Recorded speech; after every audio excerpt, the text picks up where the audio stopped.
Oke, Assalamualaikum warahmatullahi wabarakatuh. Perkenalkan kami dari kelompok 2, kelas IF 21E, akan menjelaskan klasifikasi kelayakan air bersih menggunakan metode SPM dalam upaya meningkatkan kesehatan masyarakat. Di kelompok kita ada anggota terutama saya, Krisna Aji, dan teman saya, Wildan Gusti, dan satu lagi teman saya, Kori Ihsan. Oke, kita langsung aja ke tampilan slide berikutnya.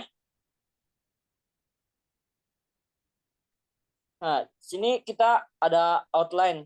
Nah, outline ini dibagi menjadi 8. Yang pertama ada latar belakang, rumusan masalah, tujuan penelitian, penelitian terkait, objek penelitian, metode penelitian, hasil penelitian, dan kesimpulan dari penelitian kita yang pernah laksanakan. Oke. Nah, di sini ada latar belakangnya. Air bersih adalah salah satu kebutuhan utama dalam kebutuhan kehidupan. Oleh karena itu, penting untuk mengetahui apakah air itu layak dikonsumsi dengan standar Permenkes Republik Indonesia nomor 461. Menurut Muhammad Malik Mustopar, Muhammad Nasir, dan Aryansyah Fadilah pada 2022. Maka dari itu dibuatlah penelitian ini untuk mengklasifikasi kelayakan air menggunakan metode SPM. Rumusan masalah. Di sini ada rumusan masalah, yaitu ada 3. Bagaimana cara menentukan kelayakan air untuk dikonsumsi dengan menggunakan pendekatan klasifikasi. Yang kedua, bagaimana cara kerja algoritma SPM dalam proses klasifikasi kualitas air yang memenuhi standar. Yang ketiga, bagaimana hasil kinerja SPM setelah dilakukan pengujian tersebut. Lanjut. Tujuannya dari penelitian ini yaitu pertama, mengembangkan model klasifikasi kelayakan air untuk dikonsumsi menggunakan machine learning. Yang kedua, mempelajari penggunaan SPM dalam proses klasifikasi air. Yang ketiga, mengevaluasi kinerja model klasifikasi yang telah kita dibuat.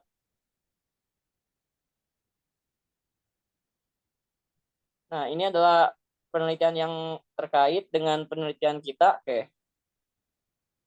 Ini adalah objek penelitian kita. Objek atau data yang digunakan dalam penelitian ini berupa dataset water potabilitas yang berjumlah 3.276 data.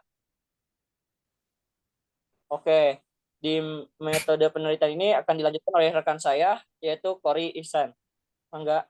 Baik, terima kasih buat Saudara Krisna. Selanjutnya ada metode penelitian. Penelitian ini menggunakan metode support vector machine dalam mengklasifikasikan data water potability. SPM mencari hyperlength yang berperan penting sebagai garis batas dua buah kelas, serta mampu menggeneralisasikan pola data dengan baik dalam mengidentifikasikan model berdasarkan support vector dan margin. SPM mencari hyperlink ini. Kemudian ada alur sistem atau rancangan sistem yang kami buat. Terlihat pada layar dari mulai sampai selesai. Ada alur dari sistem yang kami buat. Selanjutnya, saya akan menjelaskan bagaimana program kami berjalan. Pertama, kami menggunakan tool Gikolab. Di sini menggunakan program pemrograman Python. Dimulai dari menghubungkan Google Drive dengan Gikolab, dilanjut dengan import library yang dibutuhkan seperti SPM-nya serta yang lainnya yang dibutuhkan.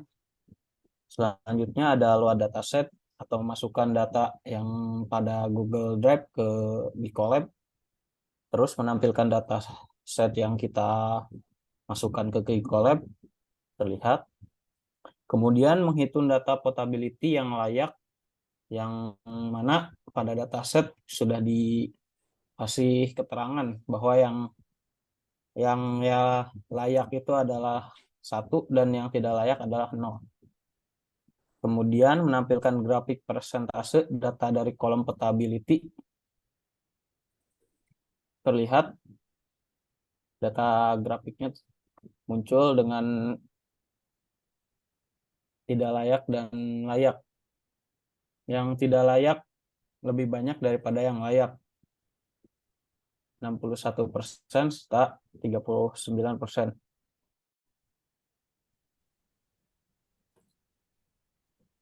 Baik, selanjutnya saya Kemudian akan menjelaskan eh, tahapan selanjutnya yaitu memasuki tahapan data cleaning atau pembersihan data.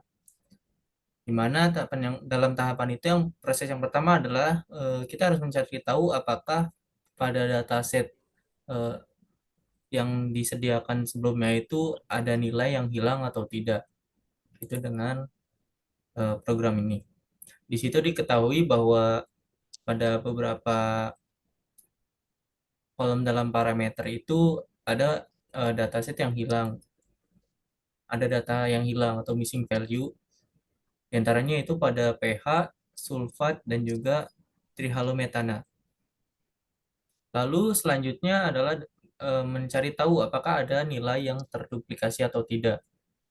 Setelah dicari, ternyata data set tersebut tidak ada data yang terduplikasi.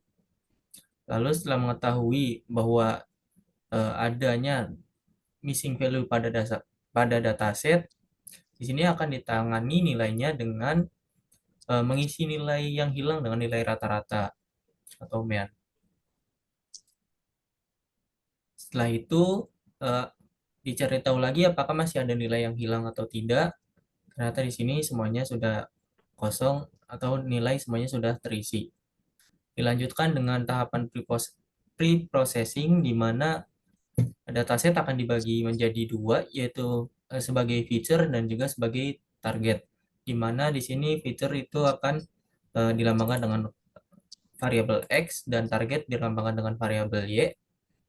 Variabel X ini adalah eh, fitur yang berisi parameter-parameter selain portability. Sedangkan yang target ini adalah kolom portability-nya. Lalu pada preprocessing juga akan dilakukan scaling data. Selanjutnya adalah tahapan modeling dan juga pengujian serta evaluasi.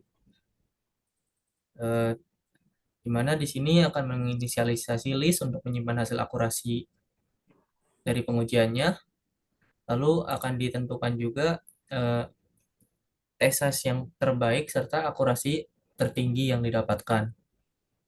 Pada tahapan ini yang pertama adalah membagi data menjadi data latih dan juga data uji. Di mana penelitian ini menggunakan test size dari 0,2 hingga 0,8. Jadi dilakukan looping. Yaitu pada di sini. Lalu data set itu akan dibagi menjadi data train dan data test pada kode ini. Lalu akan dicari juga parameter terbaik pada penelitian ini, di mana ada parameter C dan juga parameter gamma, semua dilakukan pengujian. Lalu selanjutnya adalah pelatihan model SVM menggunakan data train. Di sini modelnya itu menggunakan kernel RBF dan juga menggunakan class balance. Kernel RBF ini digunakan karena fleksibilitasnya dalam modeling.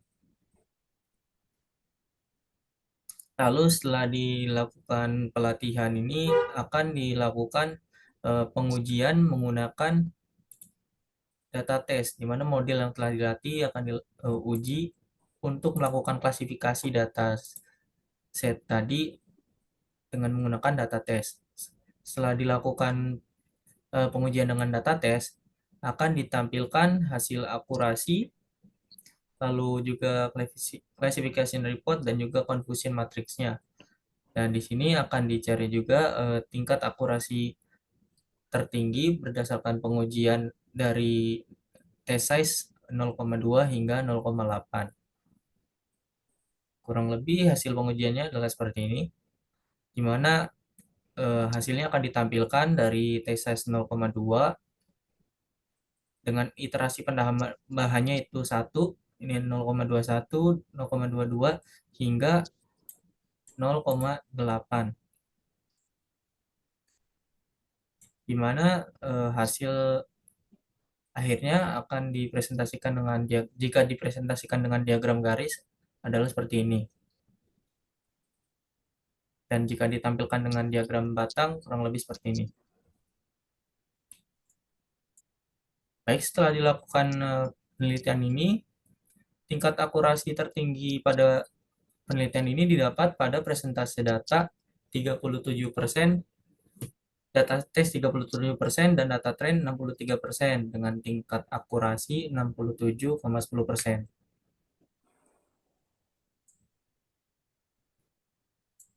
Baik, jadi kesimpulannya berdasarkan penelitian yang telah dilakukan, klasifikasi data kelayakan air dengan metode SDM menghasilkan tingkat akurasi tertinggi sebesar 67,10% pada presentase data tes 37% dan data trace 63%. Hasil tersebut menunjukkan adanya peningkatan akurasi dari penelitian sebelumnya yang mendapatkan tingkat akurasi tertinggi sebesar 59%. Kurang lebih begitu hasil penelitian kami yang dapat kami presentasikan. Kurang lebihnya mohon maaf. Assalamualaikum warahmatullahi wabarakatuh. Waalaikumsalam. Waalaikumsalam warahmatullahi wabarakatuh.